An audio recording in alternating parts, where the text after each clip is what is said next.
ಈಗ ಈ ನಟಿ ಸೈಬರ್ ಕಿರುಕುಳದ ಬಗ್ಗೆ ಪೋಸ್ಟ್ ಮಾಡಿ ಮಾಹಿತಿಯನ್ನ ಹಂಚಿಕೊಂಡಿದ್ದಾರೆ. ನಕಲಿ ಖಾತೆಯನ್ನ ಬಳಸಿಕೊಂಡು ಸಾಮಾಜಿಕ ಮಾಧ್ಯಮದಲ್ಲಿ ತಮ್ಮನ್ನ ಬೆದರಿಸ್ತಾ ಇರುವುದಾಗಿಯೂ ಸಹ ಸೈಬರ್ ಕ್ರೈಮ್ ಬ್ರಾಂಚ್ಗೆ ದೂರು ನೀಡಿದ್ರು. ಇನ್ನು ಅನುಪಮಾಗೆ ಆನ್ಲೈನ್ ನಲ್ಲಿ ಕಿರುಕುಳ ಕೊಡ್ತಾ ಇದ್ದ ವ್ಯಕ್ತಿಯ ಪತ್ತೆಯಾದ ಬಳಿಕ ಅಚ್ಚರಿಗೊಂಡಿದ್ದಾರೆ. ಕೇರಳದ ಸೈಬರ್ ಕ್ರೈಮ್ ಪೊಲೀಸರಿಗೆ ದೂರು ನೀಡಿದ ನಂತರ ಆರೋಪಿ ತಮಿಳುನಾಡಿನ 20 ವರ್ಷದ ಯುವತಿ ಎಂದು ತಿಳಿದು ಬಂದಿದೆ. ಆದ್ರೆ ಈಕೆಗೆ ಕಿರುಕುಳ ನೀಡಿದ್ದು ಒಬ್ಬ ಯುವತಿನೇ ಅನ್ನೋದು ಇಲ್ಲಿ ಶಾಕಿಂಗ್ ವಿಚಾರ. ಹಾಯ್ ಹಲೋ ನಮಸ್ಕಾರ, ನೀವು ನೋಡ್ತಾ ಇದ್ದೀರಾ ಸ್ಪೀಡ್ ಪ್ಲೇಸ್ ಕರ್ನಾಟಕ. ನಾನು ಸುಷ್ಮಿತಾ ನಟರಾಜ್. ನಟ ಸಾರ್ವಭೌಮ ಚಿತ್ರದಲ್ಲಿ ನಟಿಸಿದಂತಹ ಮಲಯಾಳಂ ಮೂಲದ ನಟಿ ಅನುಪಮಾ ಪರಮೇಶ್ವರ್ ಸೈಬರ್ ಕಿರುಕುಳಕ್ಕೆ ಒಳಗಾದಂತಹ ಘಟನೆಯನ್ನ ಇದೀಗ ಬಿಚ್ಚಿಟ್ಟಿದ್ದಾರೆ.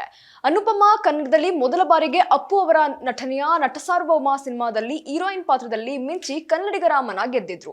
ಈಗ ಈ ನಟಿ ಸೈಬರ್ ಕಿರುಕುಳದ ಬಗ್ಗೆ ಪೋಸ್ಟ್ ಮಾಡಿ ಮಾಹಿತಿಯನ್ನ ಹಂಚಿಕೊಂಡಿದ್ದಾರೆ. ಇನ್ನು ಮಾರ್ಫಿಂಗ್ ಮಾಡಿದ ಫೋಟೋಗಳು ಮತ್ತು ಆಧಾರ ರಹಿತ ಆರೋಪಗಳ ಬಗ್ಗೆಯೂ ಕಠಿಣ ಕ್ರಮ ಕೈಗೊಳ್ಳುವಂತೆ ಕೇರಳದ ಸೈಬರ್ ಕ್ರೈಮ್ ಪೊಲೀಸರಿಗೆ ದೂರು ನೀಡಿದ್ರು. ಈ ಕೇಸ್ನಲ್ಲಿ ವಿಶೇಷ ಅಂದ್ರೆ ಈ ಅಪರಾಧ ಎಸಗಿದ್ದು ತಮಿಳುನಾಡಿನ ಕೇವಲ 20 ವರ್ಷ ವಯಸ್ಸಿನ ಯುವತಿ ಎನ್ನುವುದು. ಹಲವು ದಿನಗಳ ಹಿಂದೆ ಸೋಷಿಯಲ್ ಮೀಡಿಯಾದಲ್ಲಿ ನಕಲಿ ಖಾತೆಯನ್ನ ಮಾರ್ಫಿಂಗ್ ಮಾಡಲಾದ ಫೋಟೋಗಳು ಹಾಗೂ ಅನುಚಿತ ವಿಷಯಗಳನ್ನೊಳಗೊಂಡಂತಹ ಫೋಟೋಗಳನ್ನ ಪೋಸ್ಟ್ ಮಾಡಲಾಗ್ತಾ ಇದ್ದ ವಿಚಾರ ಅನುಪಮಾ ಗಮನಕ್ಕೆ ಬಂದಿದೆ. ನಟಿ ಅನುಪಮಾ ಪರಮೇಶ್ವರ್ ಅವರು ತಮ್ಮ ಮೇಲೆ ಮತ್ತು ಕುಟುಂಬದ ಮೇಲೆ ಅನುಚಿತ ಮತ್ತು ಸುಳ್ಳು ವಿಷಯಗಳನ್ನ ಹಂಚಿಕೊಂಡ ನಕಲಿ ಇನ್ಸ್ಟಾಗ್ರಾಮ್ ಖಾತೆಗಳ ವಿರುದ್ಧ ಹಾಗೂ ಅವರಿಗೆ ಆನ್ಲೈನ್ ನಲ್ಲಿ ಕಿರುಕುಳ ನೀಡಲಾಗಿದೆ ಎಂಬ ಬಗ್ಗೆ ಸೈಬರ್ ಕ್ರೈಮ್ ನಲ್ಲಿ ದೂರು ದಾಖಲಿಸಿದ್ದಾರೆ. ಇನ್ನು ಈ ಬಗ್ಗೆ ಪೋಸ್ಟ್ಗಳಲ್ಲಿ ಮಾರ್ಫ್ ಮಾಡದ ಚಿತ್ರಗಳು ಮತ್ತು ಆಧಾರವಿಲ್ಲದ ಆರೋಪಗಳು ಸಹ ಸೇರಿದ್ವು. ಇನ್ನು ನಕಲಿ ಖಾತೆಯನ್ನ ಬಳಸಿಕೊಂಡು ಸಾಮಾಜಿಕ ಮಾಧ್ಯಮದಲ್ಲಿ ತಮ್ಮನ್ನ ಬೆದರಿಸ್ತಾ ಇರುವುದಾಗಿಯೂ ಸಹ ಸೈಬರ್ ಕ್ರೈಮ್ ಬ್ರಾಂಚ್ಗೆ ದೂರು ನೀಡಿದ್ರು. ಇನ್ನು ಅನುಪಮಾ ಆನ್ಲೈನ್ ನಲ್ಲಿ ಕಿರುಕುಳ ಕೊಡ್ತಾ ಇದ್ದ ವ್ಯಕ್ತಿಯ ಪತ್ತೆಯಾದ ಬಳಿಕ ಅಚ್ಚರಿಗೊಂಡಿದ್ದಾರೆ. ಬಂಧಿಸಿ ಕರೆತಂದಾಗ ಆಕೆಗೆ ಇನ್ನು 20 ವರ್ಷದ ಯುವತಿ ಎನ್ನುವುದು ಗೊತ್ತಾಗಿದೆ. ಇನ್ನು ಅನುಪಮಾಗೆ ಆನ್ಲೈನ್ ನಲ್ಲಿ ಕಿರುಕುಳ ಕೊಡ್ತಾ ಇದ್ದ ವ್ಯಕ್ತಿಯ ಪತ್ತೆಯಾದ ಬಳಿಕ ಅಚ್ಚರಿಗೊಂಡಿದ್ದಾರೆ. ಬಂಧಿಸಿ ಕರೆತಂದಾಗ ಆಕೆ 20 ವರ್ಷದ ಯುವತಿ ಅನ್ನುವುದು ಗೊತ್ತಾಗಿದೆ. ಆಕೆ ಪರಿಪರಿಯಾಗಿ ಬೇಡಿಕೊಂಡ ಪರಿಣಾಮ ಆಕೆಯ ಗುರುತು ವಿಳಾಸ ಬಹಿರಂಗಪಡಿಸಿರಲು ಅನುಪಮಾ ನಿರ್ಧರಿಸಿದ್ದಾರಂತೆ. ಇನ್ನು ಈ ಬಗ್ಗೆ ಪೋಸ್ಟ್ ಮಾಡಿದ ನಟಿ ಇನ್ಸ್ಟಾಗ್ರಾಮ್ ಖಾತೆಯೊಂದು ನನ್ನನ್ನ ಮತ್ತೆ ನನ್ನ ಕುಟುಂಬವನ್ನ ಮತ್ತು ನನ್ನ ಸ್ನೇಹಿತರು ಮತ್ತು ಸಹನಟರನ್ನ ಟ್ಯಾಗ್ ಮಾಡುವ ಮೂಲಕ ನನ್ನ ಬಗ್ಗೆ ಸುಳ್ಳು ಮಾಹಿತಿಯನ್ನ ಹರಡ್ತಾ ಇದೆ. ಆನ್ಲೈನ್ ನಲ್ಲಿ ಈ ರೀತಿಯ ಉದ್ದೇಶಿತ ಕಿರುಕುಳ ನೀಡುವುದು ತುಂಬಾ ತೊಂದರೆ ಎಂದು ಬರೆದಿದ್ದಾರೆ. ಇನ್ನು ತನಿಖೆಯಲ್ಲಿ ಯುವತಿ ದ್ವೇಷವನ್ನ ಹರಡುವ ಮತ್ತು ನನ್ನ ಬಗ್ಗೆ ಸುಳ್ಳು ಪೋಸ್ಟ್ ಗಳನ್ನ ಹಂಚಿಕೊಳ್ಳುವ ಉದ್ದೇಶದಿಂದ ಹಲವಾರು ನಕಲಿ ಖಾತೆಗಳನ್ನ ರಚಿಸಿದ್ದಾಳೆ ಎಂದು ಸಹ ತಿಳಿದು ಬಂದಿದೆ ಎಂದು ಅನುಪಮಾ ವಿವರಿಸಿದ್ದಾರೆ. ಇನ್ನು ಕೇರಳದ ಸೈಬರ್ ಕ್ರೈಮ್ ಪೊಲೀಸರಿಗೆ ದೂರು ನೀಡಿದ ನಂತರ ಆರೋಪಿ ತಮಿಳುನಾಡಿನ 20 ವರ್ಷದ ಯುವತಿ ಎಂದು ತಿಳಿದು ಬಂದಿದೆ.